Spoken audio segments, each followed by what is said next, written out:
All right, y'all. So a lot of y'all probably know I've been following Ripper, aka Eric July's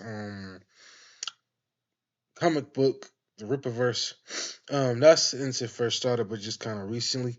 So he got this video dropped today. I wanted to check it out. Talking about how the Isom sales compared to Marvel and DC graphic novels. So let's see what he got to say. Young Ripper, if you happen to catch this video, man, just know I'm just doing this for research purposes only. Um, Not trying to back me or anything like that. I see how what's going. And Joe, I'm trying to stay out of line of fire on this one. Also, if you're new to my YouTube channel, man, if you're catching this for the very first time, please make sure to hit the like and subscribe button. So let's see what this man has to say about the ISOM sales compared to Marvel and DC. All right, today we're going to talk about a little something, something now. You guys that have followed my post on, or everything really, the whole entire reverse campaign, if you follow that, you know what happened out of that, where there was an explosion in terms of the sales, the shooting up, hit a million in basically a little over a day. And of course, haters came out of the woodwork mainly because of the fact that, well, they don't like their ideological enemies being successful. Let's call it what it was. This is why they fought so hard to try to diminish it, try to demean it, defame it, to say that there was something wrong when it wasn't. Basically, nitpicking. This is why they did that. And they were knocking us because really we are enjoyed by the folks that they hate, at people that they ironically try to push out of a lot of these hobbies in entertainment. Now, there was somebody that tweeted me, said something along the lines of nobody knows me outside of the internet. And I had responded to them saying that, well, I don't care about that. I'm not doing this to be known in or out of the internet. The internet is a tool as far as I'm concerned. The goal of the Rippaverse is to give people something it is that they want when it comes to comic books. So making these sales to willing purchasers, satisfying these customers. That's what it's about. And I mentioned the fact that, and to echo really that sentiment, that No lie, just a side note. I don't know if he's shooting this in his office or anything, man. I actually kind of missed the background look of the old office. So just throwing that out there. whether they know me or not, the facts are the facts, and that is that Isom basically outsold all graphic novels released by Marvel and DC over the last 10 years. And that made some people irate, including that dipstick over there at CBR, who, of course, they're going to fall over themselves to try to figure out something wrong with what it is that I said.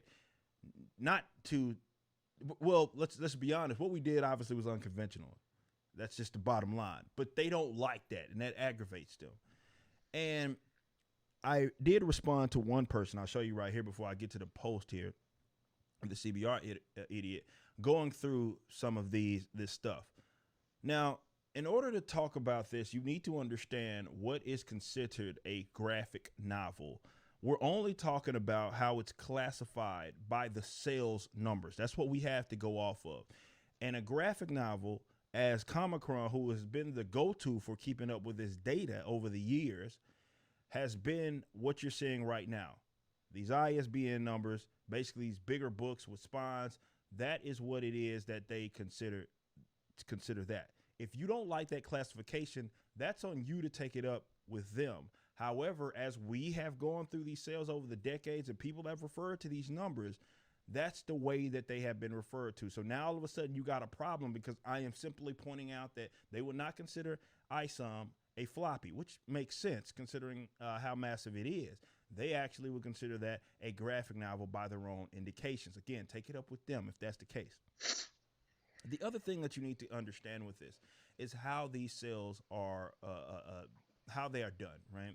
And we'll go through that here in a bit, but in more detail. But sales are, so what you see when you see these sales numbers, like when Comicron does their yearly reviews and say, hey, these were the top selling comics through the year, those are not the ones that are going off of the shelf. It's very difficult to keep up with that. They try to guesstimate with like participating stores. They've tried to do that recently, certainly as everybody's hiding their numbers or not showing them or making them public. But historically had been done is Diamond made their reports public because Diamond had basically control of the entire game. That got changed in 2020, but up until then, they distributed everybody's stuff. There were some other distributors in that, but they had a lot of exclusivity. The vast majority of these books, including graphic novels, were sold to the direct market, and that was through the purchases it is that we're talking about. Yes, there were other distributors involved. You had like Hatchet and stuff that were involved, but according to the data that we have available to us, this is what they indicate. I'm just going to show it to you and we'll go through it. Let's start with the post from the idiot. I'm blocked in this thread, so I can't respond, but he keeps talking about me. This is the idiot writer from CBR. He says, outsold, we're talking in terms of money or numbers. I don't think it won't matter. Any graphic novel over the last 10 years. Let's put it to the test. He continues on, saying, according to a subreddit in love with July's work, Isom sold over 42K units. That's not true. It didn't sell over 42K units. It had over 42K total purchasers. You're reading that data wrong. We announced long before, and you could add the math yourself when that was available through in the release of the campaign, and that was we sold over 60,000 total books. So let's get that accurate, and it continues to rise up as we speak. But during that window, we sold 60,000 plus books. There were 42,000 individual total purchases. You have people, of course, purchasing multiple books. There was comic book shops that got in on it as well. All of those sold out. So we know that every book that we sold in that window ended up directly to customers.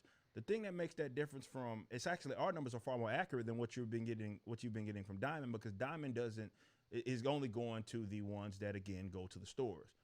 We don't know if they're getting sold. Obviously, some of them end up in some like bargain bin or something. So if they sit there and rot on the shelf, or if they're still available right now, which a lot of them are, some of them aren't, maybe some of them, of course, sold out in maybe other shops. But this is the data that we have available to us.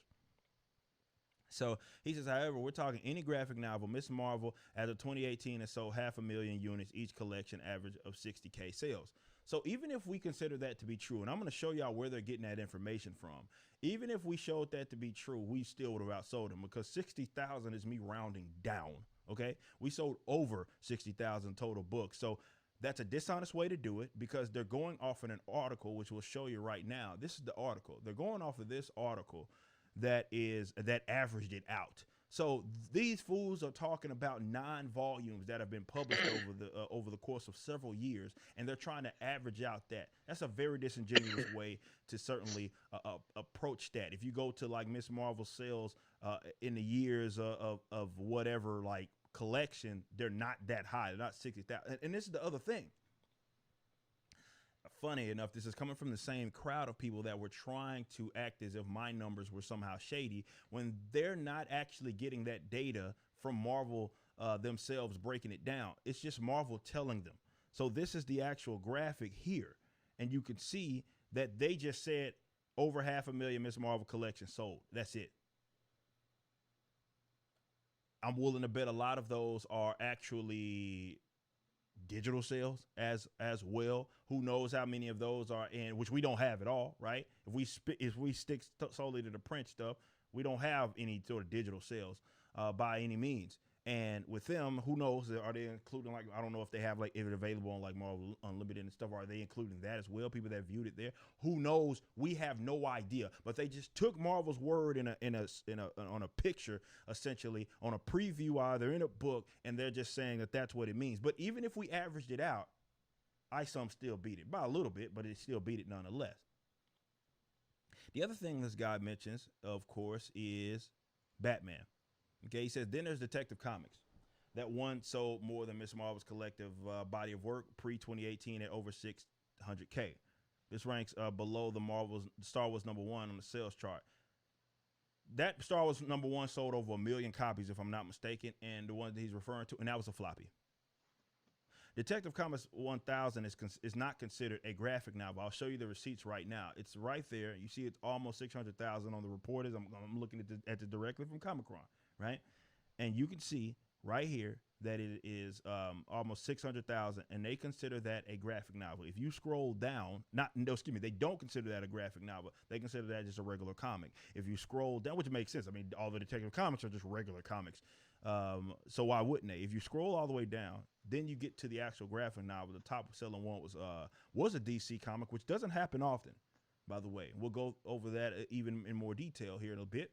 But this is 2019 graphic sales shops. This is Watchmen. That was the number one. It was DC, and it was only 20,000. Obviously, we tripled that. I don't know what to tell you. And that's the context of what it is that we're discussing. We're not just sit up here talking, like we're talking about in terms of the actual release, and it's done in a similar way. The difference is our numbers are more accurate because they end up in customers' hands, and we know all of our books ended up. We don't know that with Marvel or DC.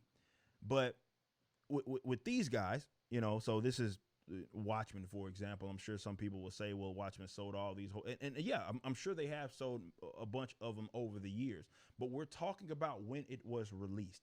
If you guys don't know, so if you see Saga, for example, which is 20,000. So when it comes to graphic novels with Marvel, DC, Image, the same thing. It's very similar.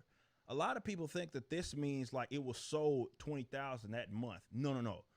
These books are given to the shops and by way of previews and whatever, and they end up pre-ordering those, and then they determine how much they print based upon exactly that, and of course the distributor sells to the retailer.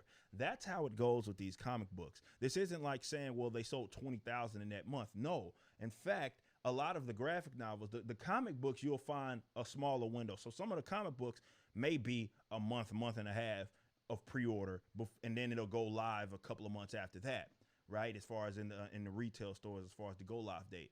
With graphic novels, it's not like that. For example, right now, the FOC for this Catwoman comic that's about to come out, a collection, and that would be considered a graphic novel. And the FOC isn't until like, if I'm not mistaken, to May. It's being sold right now. It isn't until May that basically you have to make your sales finals per se in terms of the commitment. And it doesn't come out until like 3 months after that. There are books right now that are popping up in previews that aren't coming out until October. Okay. So it's not that like, I know because some people will be like, well, you're talking about like these cumulative sales over a 2 month period. No. That's the same thing that those guys do in terms of how they document or get their sales. It's the same way. In fact, ours came out quicker. That's really the difference, and we sold to actual customers. But when we talk about this, and like, for example, if we even concede it just for the sake of conversation, because yeah, the Batman 1000, it was you consider it a graphic novel. Okay, Batman was the only guys that outsold. Like, what is that saying? It's essentially what I said in the original post, which is, again, as this idiot put a clown face on me, says basically all Marvel DC graphic novels. If you want to say there were one or two or even three of them, that doesn't change the fact that we outsold all the other ones. But according to the data that's available, and again, if you want to dispute the data, by all means do that. That's your business. But according to the data that is available, we're looking at 2018 right now. We're going to scroll all the way down to the graphic novels. And this is 2018. You'll see the estimated units. The top one was Infinity Gauntlet, and you had sagas, a bunch of sagas that were there. Let me see was there a Miss Marvel? Yes, Miss Marvel collection only sold 4,000, by the way. So there's that. So yes, if you see these, as you see these, they graphic novels don't sell as much as a lot of people like to think that they do. They don't. They simply don't. That's never been the case, and it's not going to be the case. They're usually a lot more expensive than what a floppy generally is, and that's, of course, people are going to kind of, it's a different type of purchasers. Let's say that. So if you wanted to include it in a floppy, we'd still make the top list, by the way, on a floppy, but that's not what they would consider the book. You go on, 2017, keep going, right? This is Saga, 47,000, outsold that. 2016, scrolling all the way down. Here we go. Saga again, volume 6. Again, Image. And this is what I was trying to tell y'all before. It's not Marvel and DC anyway that dominates the graphic novels in North America in terms of the sales. It's Image. 2015, scrolling all the way down. Saga again, 40,000. Continuing on.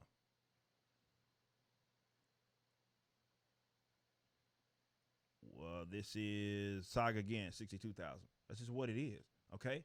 Now, Yeah, you're going to see some of these are similar as far as like this is another volume that was available, the same volume that was available. Maybe there was a reprint, maybe there was a hard cover that was given over trade over like a soft cover. Whatever it was, if we're looking at it in the context of that year, Isom outsold it. Now, if you want to talk about cumulative sales, right? Okay, let's revisit this once we get to, I don't know, 5 years in to Isom. Okay, like so another 5 years, and we'll see what the sales are then. You know what I mean? But as of right now, if we're talking in the context of how these numbers are determined, yes, it outsold m- virtually all of these cats, aside from maybe a few here and there. Here we go. This is the closest one, right? It was in 2013. Saga Volume 1, which was 60,000. That is the closest one to us, right? 2012. And we sold more than that, by the way. 2012. 74,000 Walking Dead. That is one that has, I mean, we're over the 10-year mark, by the way, because this is 2012, but this outsold it. So even if you keep going and you go to 2009, for example, which was when Diamond basically did everybody's stuff, Hatchet wasn't even in the picture here. Again, this is how you can look at the trends, and you can see, again, Marvel and DC didn't dominate anything. You got Top Shelf here, you got Image, and you'll have a DC comic here and there, but for the most part, Image like owns this market. And in 2009, you had Watchmen with DC. The top Marvel comic was Secret Invasion. That was only 17,000. So no matter what way you cut it, we top the charts.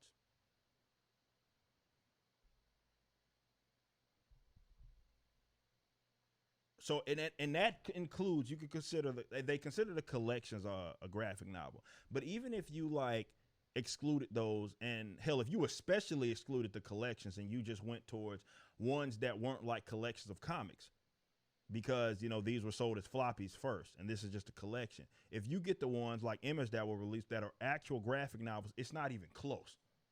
Like it's not even close. That aren't a collection, because Isom 1 isn't a collection, right? It's that such a volume of the book. But even if you go to the ones that are just not old material, right? Repackaged, we'd especially be on top that then. It's just what it is. I get it, haters. It makes you angry. You don't like it. Oh, how could a guy do that? Like it's so unconventional. We hate him. We've told everybody that we're supposed to hate them. We don't like his followers. They're bad. They're bad people that you like to think that we are. The facts are the facts. You can be mad all you want.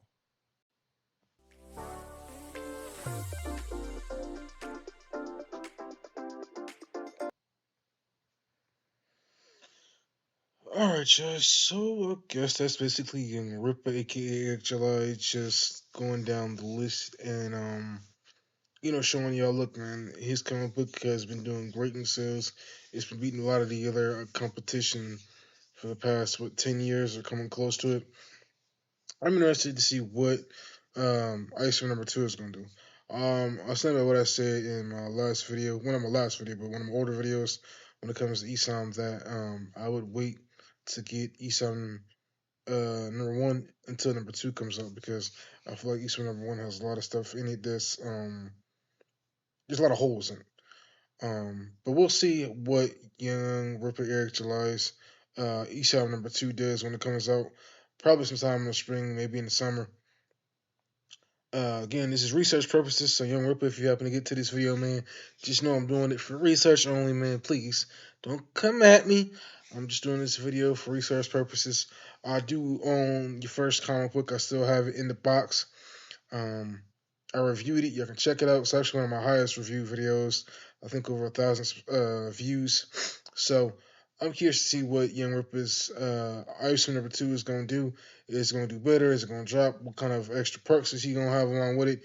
Is it going to be another? I forgot the comic, not the comic book that he had to come with it, but the concept book. Is it going to be the concept book, shirts, hats? Let's see what he got for Isom number two. Hopefully, it does much better and fills the holes that were left in Isom number one. Yeah, let me know what you guys all think. Check out the video, like, comment, subscribe. I'll check out my next video. 1,100 subscribers by the end of this month, and 4,000 watch time by the end of this year. Peace. I'll see y'all.